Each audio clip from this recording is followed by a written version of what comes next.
اور دوسرا یہ خیال کرے گا کہ اصل نفع و نقصان سفر کے پہلے مرحلے میں نہیں بلکہ آخری مرحلے میں ہے۔ پہلا شخص اپنے افعال کے صرف انہی نتائج پر نظر رکھے گا جو ممبئی تک کے سفر میں نکل سکتے ہیں، لیکن دوسرے شخص کی نگاہ ان نتائج پر ہوگی جو سمندر پار دوسرے ملک میں پہنچ کر نکلیں گے۔ ظاہر ہے کہ ان دونوں شخصوں کے طرز عمل کا یہ فرق براہ راست نتیجہ ہے ان کی اس رائے کا جو وہ اپنے سفر کی نوعیت کے متعلق رکھتے ہیں۔ ٹھیک اسی طرح ہماری اخلاقی زندگی میں بھی وہ عقیدہ فیصلہ کن اثر رکھتا ہے جو ہم زندگی کے بعد موت کے بارے میں رکھتے ہیں۔ عمل کے میدان میں جو قدم بھی ہم اٹھائیں گے اس کی سمت کا تعین اس بات پر منحصر ہوگا کہ آیا ہم اسی زندگی کو پہلی اور آخری زندگی سمجھ کر کام کر رہے ہیں یا کسی بعد کی زندگی اور اس کے نتائج کو ملحوظ رکھتے ہیں۔ پہلی صورت میں ہمارا قدم ایک سمت اٹھے گا اور دوسری صورت میں اس کی سمت بالکل مختلف ہوگی۔ اس سے معلوم ہوا کہ زندگی بعد موت کا سوال محض ایک عقلی اور فلسفیانہ سوال نہیں ہے بلکہ عملی زندگی کا سوال ہے۔ اور جب بات یہ ہے تو ہمارے لیے اس معاملے میں شک اور تردد کے مقام پر ٹھہرنے کا کوئی موقع نہیں ہے۔ شک کے ساتھ جو رویہ ہم زندگی میں اختیار کریں گے وہ بھی لامحالہ انکار ہی کے رویے جیسا ہوگا، لہٰذا ہم بہرحال اس امر کا تعین کرنے پر مجبور ہیں کہ آیا موت کے بعد کوئی اور زندگی ہے یا نہیں۔ اگر سائنس اس کے تعین میں ہماری مدد نہیں کرتا تو ہمیں عقلی استدلال سے مدد لینی چاہیے۔ اچھا، تو عقلی استدلال کے لیے ہمارے پاس کیا مواد ہے؟ ہمارے سامنے ایک تو خود انسان ہے اور دوسرے یہ نظام کائنات۔ ہم انسان کو اس نظام کائنات کے اندر رکھ کر دیکھیں گے کہ جو کچھ انسان میں ہے آیا اس کے سارے مقتضیات اس نظام میں پورے ہو جاتے ہیں یا کوئی چیز بچی رہ جاتی ہے جس کے لیے کسی دوسری نوعیت کے نظام کی ضرورت ہو۔ دیکھیے، انسان ایک تو جسم رکھتا ہے جو بہت سے معدنیات، نمکیات، پانی اور گیسوں کا مجموعہ ہے۔ اس کے جواب میں کائنات کے اندر بھی مٹی، پتھر، دھاتیں، نمک، گیسیں، دریا اور اسی جنس کی دوسری چیزیں موجود ہیں۔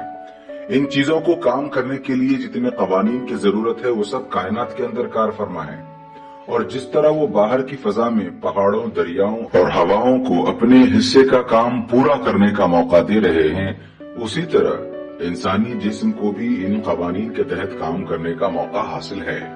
پھر انسان ایک ایسا وجود ہے جو گرد و پیش کی چیزوں سے غذا لے کر بڑھتا اور نشو و نما حاصل کرتا ہے۔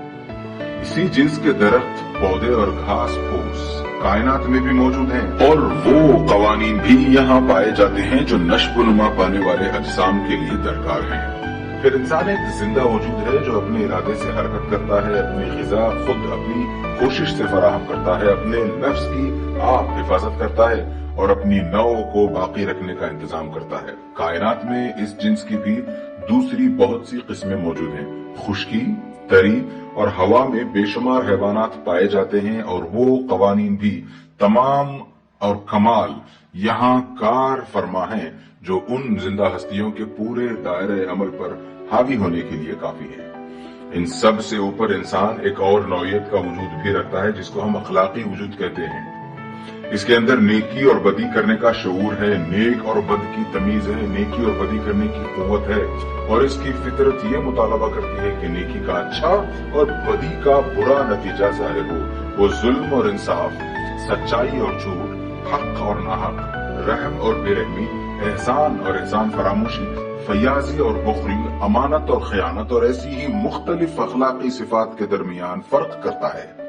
یہ صفات عملاً اس کی زندگی میں پائی جاتی ہیں، اور یہ محض خیالی چیزیں نہیں ہیں بلکہ بالفعل ان کے اثرات انسانی تمدن پر مرتب ہوتے ہیں۔ لہذا انسان جس فطرت پر پیدا ہوا ہے اس کا شدت کے ساتھ یہ تقاضا ہے کہ جس طرح اس کے افعال کے طبعی نتائج رونما ہوتے ہیں اسی طرح اخلاقی نتائج بھی رونما ہوں۔ مگر نظام کائنات پر گہری نظر ڈال کر دیکھیے، کیا اس نظام میں انسانی افعال کے اخلاقی نتائج پوری طرح رونما ہو سکتے ہیں؟ میں آپ کو یقین دلاتا ہوں کہ یہاں اس کا امکان نہیں ہے۔ اس لیے کہ یہاں کم از کم ہمارے علم کے حد تک کوئی دوسری ایسی مخلوق نہیں پائی جاتی جو اخلاقی وجود رکھتی ہو۔ سارا نظام کائنات طبعی قوانین کے ماتحت چل رہا ہے۔ اخلاقی قوانین اس میں کسی طرف کار فرما نظر نہیں آتے۔ یہاں روپے میں وزن اور قیمت ہے، مگر سچائی میں نہ وزن ہے نہ قیمت ہے۔ یہاں آم کی گٹھلی سے ہمیشہ آم پیدا ہوتا ہے، مگر حق پرستی کا بیج بونے والے پر کبھی پھولوں کی بارش ہوتی ہے اور کبھی بلکہ اکثر جوتیوں کی۔ یہاں مادی عناصر کے لیے مقرر قوانین ہیں جن کے مطابق ہمیشہ مقرر نتائج نکلتے ہیں، مگر اخلاقی عناصر کے لیے کوئی مقرر قانون نہیں ہے کہ ان کی فعلیت سے ہمیشہ مقرر نتائج نکل سکیں۔ طبعی قوانین کی فرمانروائی کے سبب سے اخلاقی نتائج کبھی تو نکل ہی نہیں سکتے، کبھی نکلتے ہیں تو صرف اس حد تک جس کی اجازت طبعی قوانین دے دیں، اور بارہا ایسا بھی ہوتا ہے کہ اخلاق ایک فعل سے ایک خاص نتیجہ نکالنے کا تقاضا کرتا ہے، مگر طبعی قوانین کی مداخلت سے نتیجہ بالکل برعکس نکل آتا ہے۔ انسان نے خود اپنے تمدنی اور سیاسی نظام کے ذریعے سے تھوڑی سی کوشش اس امر کی ہے کہ انسانی اعمال کے اخلاقی نتائج ایک مقرر ضابطے کے مطابق برآمد ہو سکے، مگر یہ کوشش بہت محدود پیمانے پر ہے اور بے حد ناقص ہے۔ ایک طرف طبعی قوانین اس کو محدود اور ناقص بناتے ہیں، اور دوسری طرف انسان کی اپنی بہت سی کمزوریاں اس انتظام کے نقائص میں اور زیادہ اضافہ کر دیتی ہیں۔ میں اپنے مدعا کی توضیح چند مثالوں سے کروں گا۔ دیکھیے، ایک شخص اگر کسی دوسرے شخص کا دشمن ہو اور اس کے گھر میں آگ لگا دے تو اس کا گھر جل جائے گا۔ یہ اس کے فعل کا طبعی نتیجہ ہے۔ اس کا اخلاقی نتیجہ یہ ہونا چاہیے کہ اس شخص کو اتنی ہی سزا ملے جتنا اس نے ایک خاندان کو نقصان پہنچایا ہے، مگر اس نتیجے کا ظاہر ہونا اس بات پر موقوف ہے کہ آگ لگانے والے کا سراغ ملے، وہ پولیس کے ہاتھ آ سکے، اس پر جرم ثابت ہو، عدالت پوری طرح اندازہ کر سکے کہ آگ لگنے سے اس خاندان کو اور اس کی آئندہ نسلوں کو ٹھیک کتنا نقصان پہنچا ہے، اور پھر انصاف کے ساتھ اس مجرم کو اتنی ہی سزا دے۔ اگر ان شرطوں میں سے کوئی شرط بھی پوری نہ ہو تو اخلاقی نتیجہ یا تو بالکل ہی ظاہر نہ ہوگا، یا اس کا صرف ایک تھوڑا سا حصہ ظاہر ہو کر رہ جائے گا، اور یہ بھی ممکن ہے کہ اپنے حریف کو برباد کر کے وہ شخص دنیا میں مزے سے پھولتا پلتا رہے۔ اس سے بڑے پیمانے پر ایک اور مثال لیجیے۔ چند اشخاص اپنی قوم میں اثر پیدا کر لیتے ہیں اور ساری قوم ان کے کہنے پر چلتی ہے۔ اس پوزیشن سے فائدہ اٹھا کر وہ لوگوں میں قوم پرستی کا اشتعال اور ملک گیری کا جذبہ پیدا کرتے ہیں، گرد و پیش کی قوموں سے جنگ چھیڑ دیتے ہیں، لکھوکھا آدمیوں کو ہلاک کر دیتے ہیں، ملک کے ملک تباہ کر ڈالتے ہیں اور کروڑوں انسانوں کو ذلیل اور پست زندگی بسر کرنے پر مجبور کرتے ہیں۔ انسانی تاریخ پر ان کی ان کارروائیوں کا ایسا زبردست اثر پڑتا ہے جس کا سلسلہ آئندہ سینکڑوں برس تک پشت در پشت اور نسل در نسل پھیلتا جائے گا۔ کیا آپ سمجھتے ہیں کہ یہ چند اشخاص جس جرم عظیم کے مرتکب ہوئے ہیں اس کی مناسب اور منصفانہ سزا ان کو کبھی اس دنیاوی زندگی میں مل سکتی ہے؟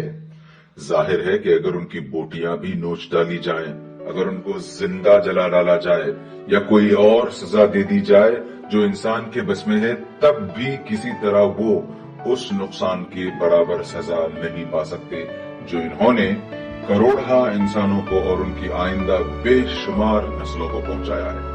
موجودہ نظام کائنات جن طبعی قوانین پر چل رہا ہے، ان کے تحت کسی طرح یہ ممکن نہیں ہے کہ وہ اپنے جرم کے برابر سزا پا سکے۔ اسی طرح ان نیک انسانوں کو لیجئے جنہوں نے نوع انسانی کو حق اور راستے کی تعلیم دی اور ہدایت کی روشنی دکھائی، جن کے فیض سے بے شمار انسانی نسلیں صدیوں سے فائدہ اٹھا رہی ہیں اور نامعلوم آئندہ کتنی صدیوں تک اٹھاتی چلی جائیں گی۔ کیا یہ ممکن ہے کہ ایسے لوگوں کی خدمات کا پورا صلہ ان کو اس دنیا میں مل سکے؟ کیا آپ تصور کر سکتے ہیں کہ موجودہ طبعی قوانین کی حدود کے اندر ایک شخص اپنے اس عمل کا پورا صلہ حاصل کر سکتا ہے جس کا رد عمل اس کے مرنے کے بعد